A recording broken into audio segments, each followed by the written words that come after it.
Are you looking for something new to bring to locals, or maybe you want to bring something off the radar to a PQ? What up, guys? KTOD Maddie here, hitting you with a new segment called Hidden Gems. I think it'd be really fun to kind of look at some decks that are being underrepresented, a little overlooked, and decks. Jake's making some noises. Maybe that got picked up. Maybe, oh, there it goes. Maybe some decks that you didn't expect and actually are really good. And I think I have a few really good ones for you. I'm super excited. I have been hitting the felt with them, and they've been showing up. So let's check them out. All right, so first up we have, wait for it, Fennec Tarkentown. Man, I really didn't give enough credit to Fennec, and I want to give a big shout out to the deck thread in our KTOD Discord. Man, they have been carrying the torch for Fennec and giving me a little bit of crap for the rating that I gave her in my tier list.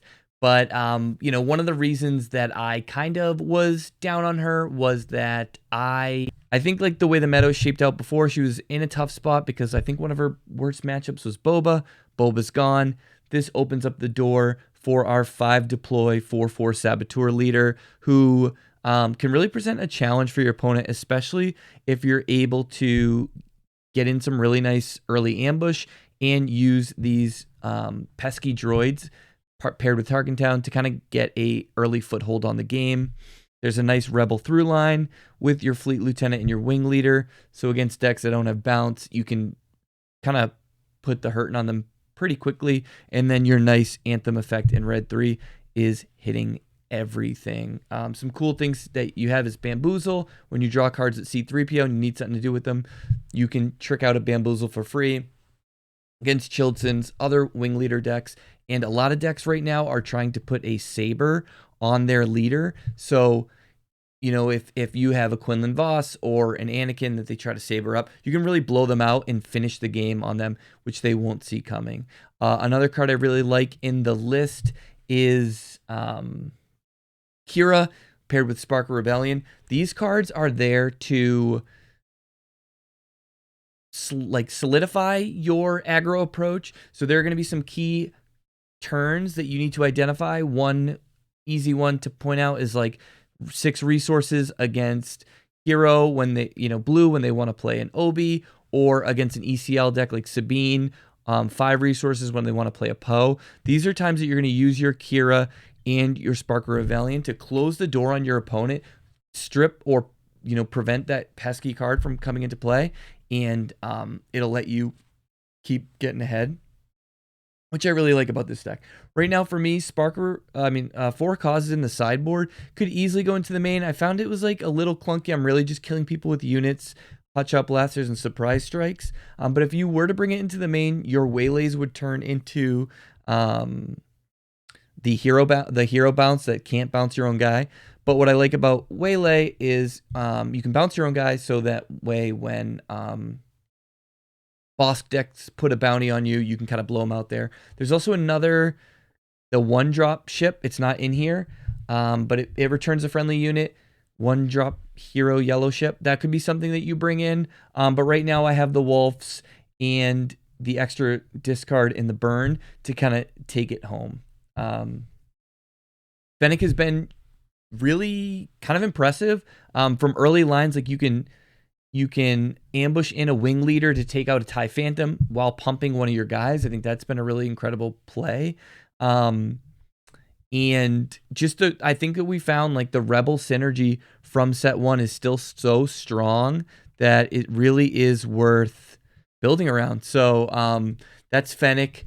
Tarkentown, I've been having a lot of fun with it. It's sleeved up and ready to go for me. And so I think this would be one that if you're an aggro player that likes to kind of just push the envelope, I think this would be a fun one to bring to your locals and really turn some heads. All right, and so this next one, if you aren't a fan of aggro and you want to go a little more controlling, I pulled this from my teammate Woo's free Patreon. So he has a Patreon, and this is one of his free lists that he's always dropping, and I think it is a doozy. This is Chancellor Palp. Man, I got so excited when Palp was dropped. I really wanted to start brewing with him. He's been a little bit on the back burner for me, So I figured I would go and check out another great deck builder and see what they're cooking up, and I was not disappointed. This plays all of the good blue cards I would ever want to play. Redemption, which is an unbelievable win condition in itself. Luke unit. Chilton, another man after my heart with my, 30 Kira deck that played Chilton. The Village People, shout out. All the way down to Power of the Dark Side and main deck Top Target, which is pretty juicy. This deck has a lot of resilience. Like, it has a lot of Sentinels. It has a great top end with Avengers and Snoke. And we've really seen Devastating Gunship kind of make its mark at the Birmingham event. So I think that was a great include here.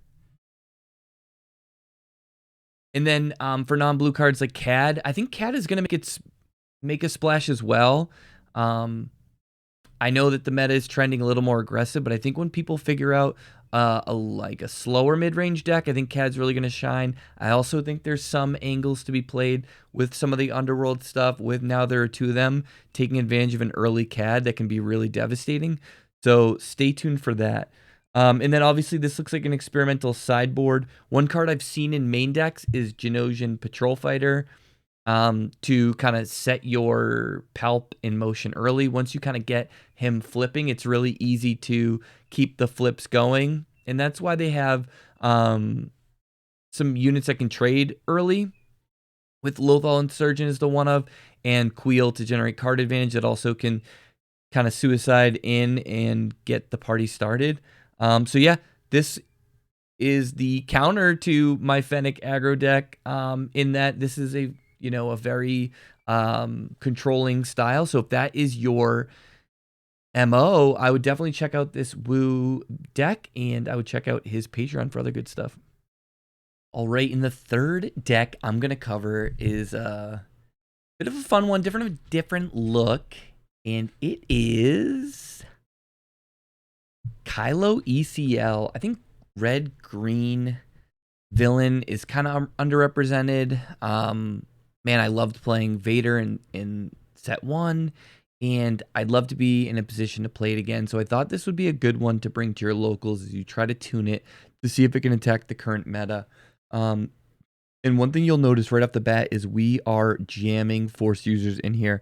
I originally had a Saj, although without the ability to get a bunch of Separatists in here, I decided to kick her to the curb, but she's one of those bubble cards for me that I'm debating bringing in. I'm kind of going in between, and that's why I had Poggle. I still like Poggle as a first turn play. He's got 4 booty, so you can pump him up with Kylo, attack into something and still live if you have to go that route, or you just start making some pesky tokens to kind of help you whittle down your opponent, or pump those little tokens up, and now they're a lot more meaningful. So that's kind of why he's in there. And then from there, we're main decking Palpatine, so we can discard Force users with Force Throw or with Kylo. We're playing Force Throw because we have so many Force users and a early deploy Force user on a stick. One card you might want to play in the 60 is Brain Invaders. Shuts off Jango, and your Kylo can then just be a 5/4 right off the bat. That's pretty cool. So again, that's a bubble card for me, but I went with like an anti-control suite and a little more help against aggro. That's kind of my split there, given the chance that you might run into some control. And I thought that we had enough units, so I wanted to hit the discard plan rather than say ramp to something like Relentless, which you can still do. It's always fun putting a fallen lightsaber on Kylo, so I went ahead and added that in. And so when playing this strategy, this is definitely like more of a unit-based linear strategy. We are trying to, either suit up Kylo. It's like two kind of main plans. We're either suiting up Kylo and using our Force-based abilities like Force Throw and Force Lightning. Force Lightning pretty good right now. Shuts off Phantom Tie and opponents like Ruthless Raiders, and just generally like a pesky card for people to deal with. It's got good value on taking out units. And I'm not going to read the card to you. Shutting things off, obviously, pretty good. So yeah, I would say if you are kind of looking for a villain lean, somewhere to go, this is one that I've been tweaking since the beginning of set one. People in the Discord have seen its evolution following along, but this is one that I think is in a good spot to, yeah, to go crack at some locals and have a good time. Oh, and one more thing I wanted to say. I mean, we got 3 Mauls in there. We want to be ECLing Maul. I mean, how fun will that be to absolutely cut 2 people in half with him? So I want whoever tries this deck out, hit me in the comments. Let me know how many freaking times you double killed people with Maul ECL, because that has to be one of the most fun plays in the book. All right, y'all. So that was 3 hidden gems, uncut gems, hidden gems that I wanted to bring to you guys to go ahead and go bring to your locals, kind of mix it up, take a break from some of the more known decks and heavily played decks, and try to find some new strategies out there. I think I've covered 3 really cool things: a control deck, a force user ramp deck, and then a really nice aggro deck that I think has got a lot of punch. So you can run the gamut there in different types of decks to play.